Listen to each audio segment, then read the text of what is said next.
नमस्कार सभी को। मेरे YouTube चैनल पर आप सभी का स्वागत है। आप मेरे YouTube चैनल को लाइक, शेयर और कमेंट जरूर कीजिए ताकि आपके साथियों को ये अच्छी अच्छी जानकारी मिल सके। आज हम पढ़ेंगे लोक देवता कल्लाजी राठौड़। कल्लाजी राठौड़ के बारे में हम शुरुआत करते हैं। इनका जन्म जो है वो सामियाना गांव में हुआ, जो मारवाड़ यानी जोधपुर क्षेत्र में पड़ता था। और इनके पिताजी का नाम था अचलाजी। क्या था? अचलाजी इनके पिताजी का नाम था, जो मेवाड़ के शासक राव दुद्धा के पुत्र थे। ये क्या थे? राव दुद्धा के पुत्र। तो ये राव दुद्धा के पुत्र हो गए। तो ये कल्लाजी है वो क्या थे? राव दुद्धा के पोते। राव दुद्धा है वो कल्लाजी की क्या लगते थे? दादा लगते थे। और जो मीराबाई है वो इनकी चचेरी बहन थी। मीराबाई किसकी? कल्लाजी की चचेरी बहन थी। और इनका जन्म हुआ अश्विन शुक्ल अष्टमी को, विक्रम संवत 1601 या 1544 ईस्वी को। भक्त शिरोमणि मीरा है, इनकी चचेरी बहन थी। ये आपको बता ही दिया है। इन्हें कई सिद्धियां प्राप्त थी। सिद्धियां का मतलब होता है कि इनको कई मंत्र आते थे या सिद्धियां ऐसे इनकी ऐसे पास शक्ति थी जिनसे वो लोगों का इलाज करते थे। ये प्रसिद्ध योगी भैरवनाथ के गुरु, भैरवनाथ इनके गुरु थे। इनके जो इन्होंने दीक्षा ली या इनके जो गुरु थे वो कौन थे? भैरवनाथ जी। चित्तौड़ का तीसरा साका 1567-68 में हुआ।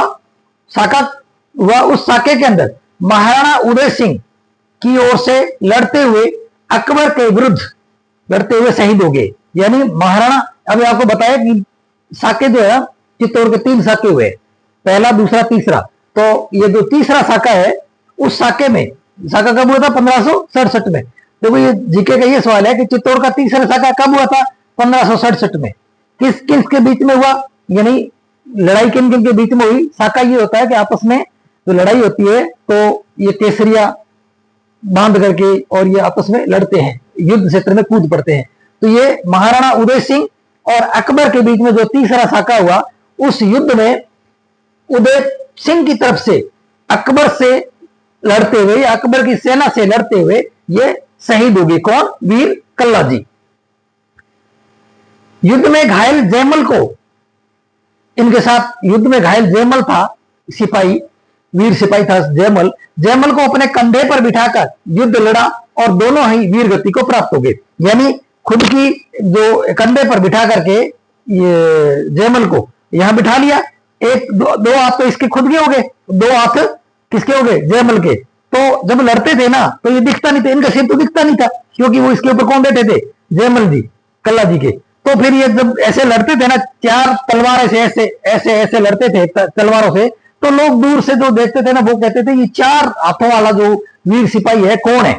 ये लड़ रहा है। तो चतुर्भुज जो वीर सिपाही है वो कौन है? 4 भुजाओं वाला। तो इसलिए इनको 4 भुजाओं वाला देवता भी कहते हैं।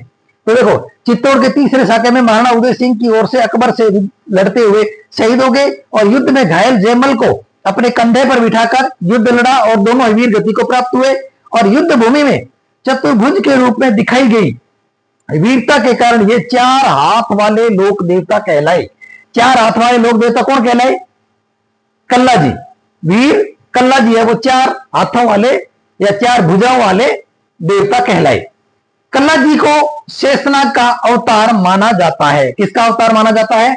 शेषनाग जी का अवतार माना जाता है। इनके गुरु कौन थे? भैरवनाथ जी, योगी भैरवनाथ जी। और इनके तो ये किसके अवतार माने जाते हैं? कल्लाजी शेषनाग के अवतार। और कल्लाजी की पूजा है वो प्राय नाग के रूप में की जाती है। यानी कल्लाजी की जब पूजा की जाती है, कल्लाजी का फोटो नहीं लगाया जाता, वहां नाग का चित्र बना करके या नाग की प्रतिमा लगा करके उनकी पूजा की जाती है। किसकी? कल्लाजी की।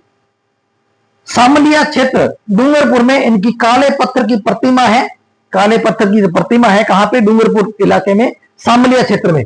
और ये योगाभ्यास और जड़ी बूटी से लोगों का इलाज करते थे। कैसे करते थे?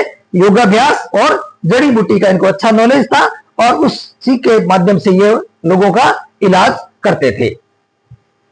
चित्तौड़ दुर्ग में भैरव पोल के पास कल्लाजी राठौड़ की एक छतरी बनी हुई है। अब मैच करने वाला या आपस में मिलान करने वाला जो आ जाए ना कि कल्ला जी की छतरी कहां है, जगह का नाम ये पड़ा चित्तौड़दुर्ग में। ये पूछ रहे भैरवपोल, चित्तौड़दुर्ग, भैरवपोल, कल्ला जी राठौड़ की एक छतरी बनी हुई है। फिर है कल्ला जी के भक्त रविवार को इनके मंदिरों, गादियों, चौकियों पर एकत्र होकर के इनकी आराधना करते हैं और रोगों से निवारण या छुटकारा पाने की प्रार्थना करते हैं। मुख्य पुजारी या मुख्य सेवक है वो किरणधारी के शरीर में प्रवेश करके रोगों से छुटकारा पाते हैं। वह पुजारी तलवार से इलाज करता है, या तलवार का थोड़ा झाड़ा वो करता होगा, तलवार रख के जहां भी रोग है वो तलवार रख के ऐसे जो करते हैं, कई झाड़ू से करते हैं, कई मोर पंख से करते हैं और कई खाली लकड़ी के 2 टुकड़े ले लिए उससे करते हैं, मतलब अलग चीपिए से करते हैं कई। तो इस तरह से ये क्या करते थे, तलवार रख करके जहां यहाँ रोग है मान लो यहां रख करके इसे इलाज करते थे, जो जैसा भी होता था।